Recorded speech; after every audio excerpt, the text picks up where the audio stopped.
Now see, this is the time I might get some caulking on me.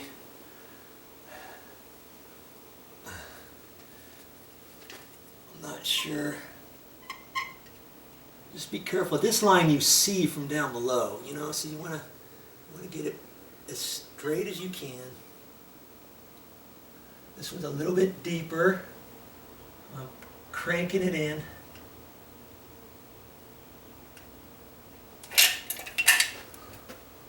Wipe my finger, wipe that on there.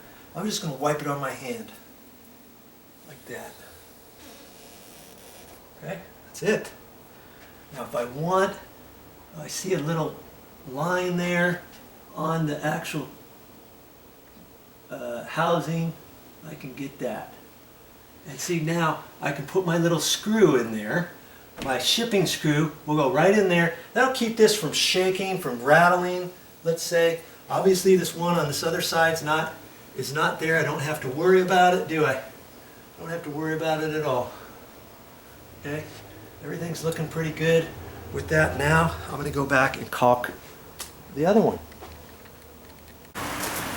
And I figure I'd show it to you now. This is an old air conditioner. This is not the one, but see right here, this is where the shipping screws were. And after I get done, before I call it good, I'm going to put my shipping screws back in just to kind of keep that from moving around. Okay, there's a tip for you. And see this one here, there's nothing here, is there? Nothing there, and pretty soon it runs along here. And see, also there used to be one right there. Right there. Sometimes you have one there or there. You just have to kind of look around. This one's out.